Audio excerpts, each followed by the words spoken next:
So there's this new headset that's coming out. It was originally announced as a whopping $1,500 AR headset for enterprise, big business customers. The Lynx R1 is undergoing a radical change, and they're streamlining it and slimming it down, and they're getting ready to retail it to customers for just a few $100s, making it one of the few headsets trying to compete in the same market as the Quest 2. Now, this is a really big deal. It is a kind of a goofy looking headset, let's say. I included a picture for all the hosts to see it a little bit lower on our... Yeah, but it looks real goofy. It looks like a headband that just goes around your face, and then a brick that just sits right in front of your eyes. You remember those? What were those things kids used to play with? You'd put it up on your eyes, and you'd see a picture through it, and then you'd click, and the pictures would change inside of it. You remember Jay, that? I'm pretty sure no one born in the last 20 years knows what you're talking about. Come on! I know what those are. I know Wonder what those are. Vision. I don't know what the hell they're I don't remember what they're called, but I remember what they are. Yeah. I used to have one that was a projector. It was like an X-Men toy. You'd put those little like things in, and it would display it on the wall as a projector. Right, but it looks exactly like that, except it's strapped to your head now. Yeah, all the time. You can't escape it. Apparently, it does come with an extra attachment to actually hook it to your face to block out peripheral light, and that'll make it look more like a traditional VR headset. But all the pictures that you'll look up of this thing look goofy. But the reason why it looks like this is that this is both an AR and a VR headset. So it has crazy quality cameras that are able to project like a really good image of the room in full color and then put virtual objects into that room. And it's a really cool concept, and retailing at just a few $100s is what they're saying. Now because it's going to be so much cheaper. I was reading about that. One of the components is so much cheaper they could sell it for that little. That's crazy. So yeah, well, they just started ripping out things. Yeah, what was that? Had they confirmed the price point? Because the article I read said that it would be a headset under $1,000 that could be as low as a couple $100s, but it seemed like the price point was it could be anywhere from $200 to $1,000. So the creator, the creator, there's no confirmed price point yet. It's currently undergoing a couple of Kickstarter campaigns or things of that nature. They're trying to get venture funding. The creator of this headset made a statement that said it would retail for a few $100s. So whatever you take that to mean, but they're hoping to land it right in the same market as the Quest 2, which for me, that kind of means that they're shooting for no more than $400. Yeah. I agree. So I don't know. In response to the headset itself, though, I love the way it looks. It actually basically is the first headset I've seen that I'm like, I am seriously considering this because it's basically built the way that I wear my Quest, because I have the counterweights in the back of my Quest with the Halo strap, and then I have my Quest headset basically floating in front of my face. My Quest doesn't, the front part of my Quest doesn't actually touch my cheeks at all. So because of that, I'm looking at this headset and I'm like, hey, they basically are making a headset for me. And now they're adding in AR, which I'm super interested and excited about. That to me is, especially considering the price point, is all win, but we haven't seen controllers yet. And I don't know about the price for sure. That shocks me because nothing about this screams appealing to me about this headset. It just looks like you tied a sweatband to an iPad and then hung that in front of your face. Isn't that what the Halo stuff is, though? Nothing about this headset looks good to me. And one of the main problems, and this is something that you brought up, it doesn't ship with controllers.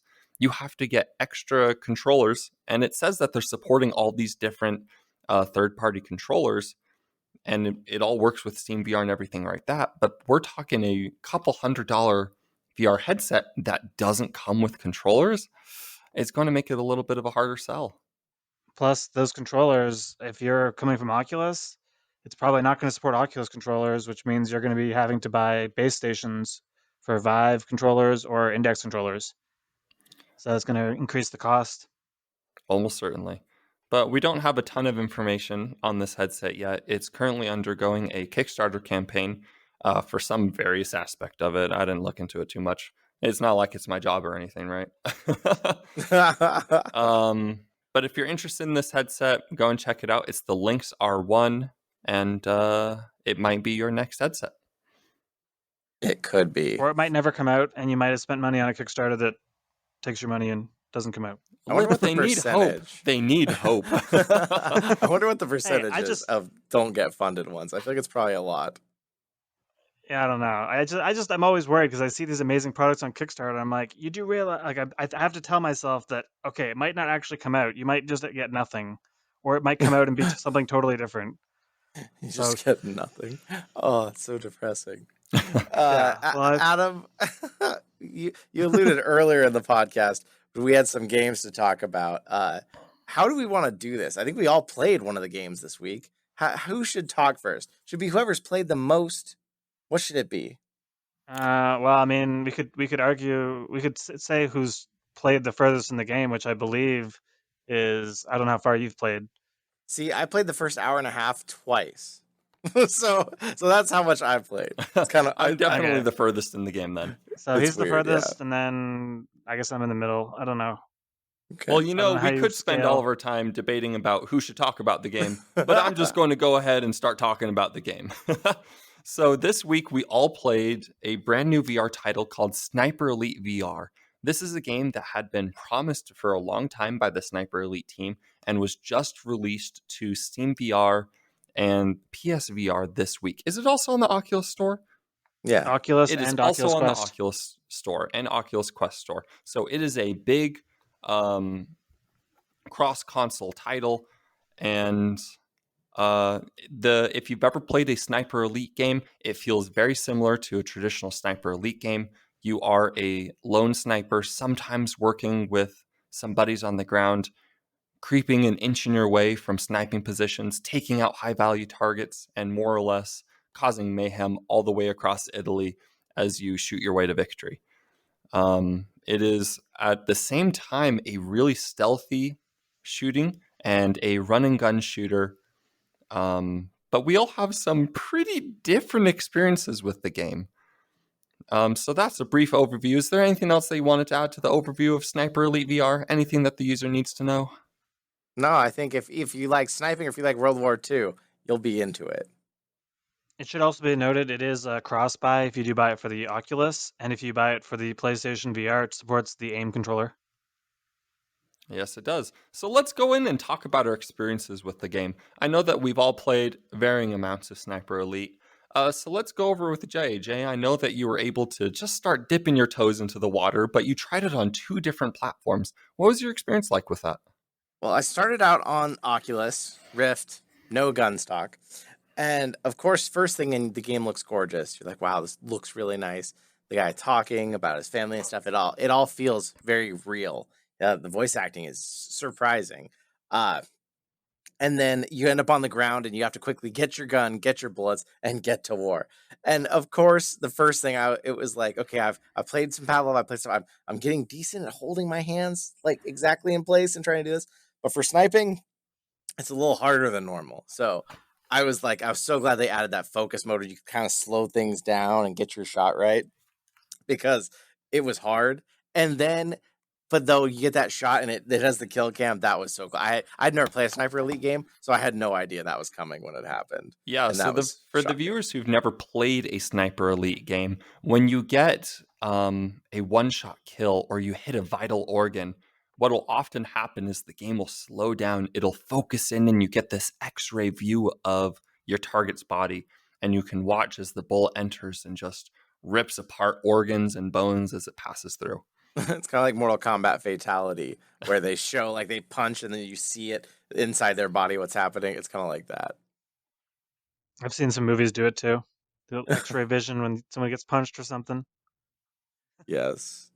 Well, I guess I didn't really say like a overall good bad. So like, what did you guys think? Is this like a must buy now, or is this like a wait for a sale game? What do you think about it? Well, I think for me, I had issues where when I played the Steam version and the controller alignment was off, so basically where my second hand is where my hand would be, and this is where my controller would be. If that makes sense. It was a So it was, good, 2 inches off of where your actual hand is, which is a considerable distance.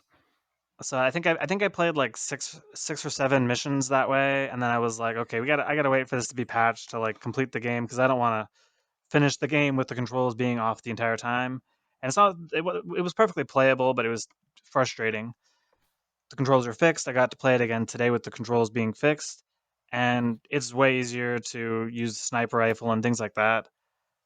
The main thing for me, I think, with the game, and I know a lot of people have been apparently either don't like it or do like it, is like you said, it's a sniper elite game. If you don't want to play a sniper elite game, this isn't going to randomly become some AAA game that you're going to love if you don't love that game, anyways. But I think the Sniper Elite is a franchise that's been around for a long time. It's a high quality franchise, and I think that the gimmick and gimmicks it has makes up for areas where the gameplay is maybe lacking a bit. It doesn't usually flood you with the same style of gameplay over and over again. If you're doing sniper things, the next mission will be a lot more open ended. Maybe you're, working towards an area, then you're at the top of a tower sniping guys, then you're working your way down from that area. So it does a good job pacing all those things together. I just think that a lot of the VR mechanisms in the game feel like a game that is a couple years old, and they don't really feel as smooth as at least the games that I'm more used to playing, in like things like Pavlov and Onward and things like that. And that sort of takes it away from being that like amazing must-have game to sort of it's kind of like an 8 out of 10 kind of game for me, I think. Well, I'm going to hop in here. I disagree with you a little bit because I think that this is absolutely a 10 out of 10 must buy game. Woo. In fact, it is the only thing stopping me from playing this game right now is the fact that I'm on the podcast having to tell you about it. Wow. Often in the podcast, and I know that this has been brought up in a lot of our previous episodes, where there's just a lack of these big budget VR titles where they're really high quality. There's a lot of content, and instead we're just getting a lot of these more indie titles. This is absolutely filling that need for a high quality existing franchise to come into VR. And let me tell you, in my opinion, in many ways, they have blown it away. This game offered everything that I wanted in a Sniper Elite game. So you have interesting missions and mission layouts where you can approach it in several different paths. You have all sorts of different weapons. You can go in guns blazing, or you can go in stealthily and quietly with a silenced pistol, or wait for that plane to fly overhead so you can knock out the target with no one seeing. You have gun progression where you can upgrade your guns, where if you get particular kills in certain ways, you unlock these progression for the weapons. It is literally everything I have wanted in a game, and I really got to hand it off to it's Rebellion. I think it's Rebellion is the studio Yeah, with Sniper Rebellion. Elite VR. I think they blew it out of the water. There are definitely some quirks, and it's obvious that this is their first time making a VR title, which is a little unfortunate. But in terms of gameplay, in my opinion, they blew it out of the water. Okay. Well, I would say on PC, the game looks cool. I already went over that. I would give it an 8 out of 10 on PC. And I wasn't even having these glitches. I was on Oculus. You heretics. But when I played this on PlayStation VR with the aim controller, it became a 10 out of 10 experience. It didn't even matter that it didn't look as good on PSVR because obviously it still seems like it hasn't even had like a PS4 Pro patch. Like this is PS4 only power.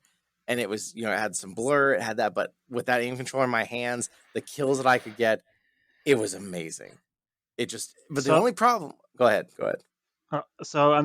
if you do think if you had a rifle stock for your Quest controller or your Rift controllers, do you think that was the sole difference maker, I think or it do you think it still I wouldn't think make a it would have difference? helped the PC version if I was using my gun stock, but at the same time, they're still wonky. You still have to like rip your controller out of it to do your reloading. So it's still not going to be as immersive as holding something that feels like it could actually be the rifle.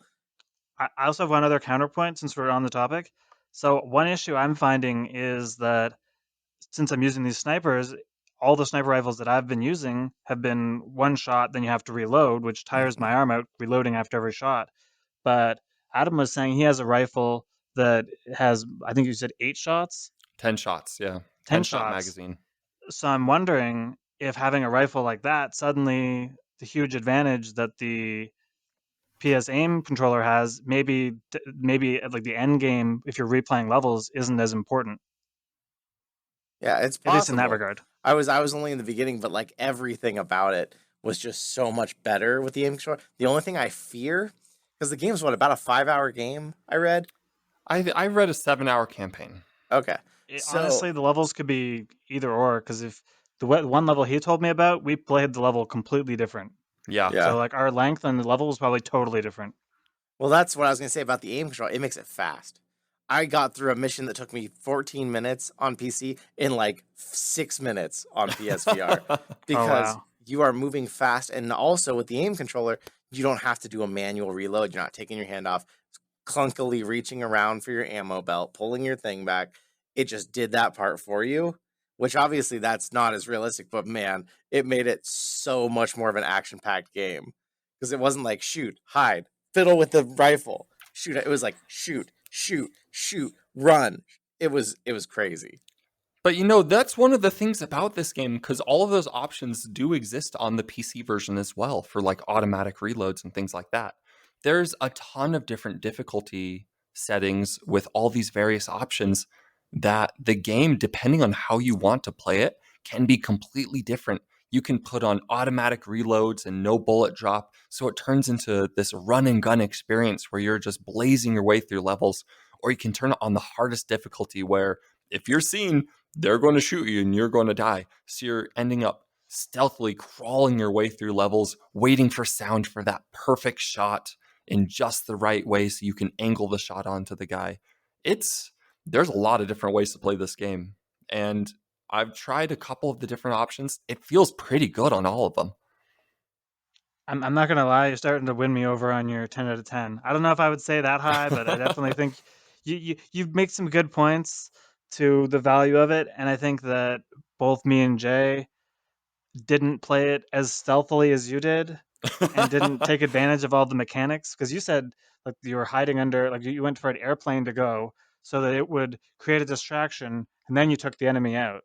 Yeah, Like I so wouldn't have done that. let's talk about one level, and one of the levels that we played completely differently, Lip and I, because we were chatting about it a little bit before the show. Without too much spoilers, you are in a you're in a tower, and you need It's a to church, take I out. guess. Technically, it's a You're in a church. church tower, and you need to take out an enemy general. Now, what Lip did is, as soon as he got sights on the enemy, he blew him away and then spent the next like 10 or 15 minutes fighting off hordes of angry enemies that got pissed off that their general just died. Yeah, I was actually sitting in the tower, just endlessly sniping, switching to the next thing, sniping, switching to the next thing, sniping. Yeah, and how long did you say that mission took you? It was definitely one of the longer. I think the total time for the mission was like 17 minutes. Wow. You see, and that same mission for me took about 3 minutes. Maybe 4 or 5. But in that same mission, playing it completely differently, you can set it up so that something happens, a ship lets out a foghorn, and there's a lot of sound in the air so they can't hear your bullet. And you can angle it in just such a way so that you shoot the general and he falls out of sight without anyone noticing. And so you just have to make that one perfect shot. You have to wait a couple minutes for that one shot, but once you make it, he drops down and you leave the mission and you don't have to kill anyone else.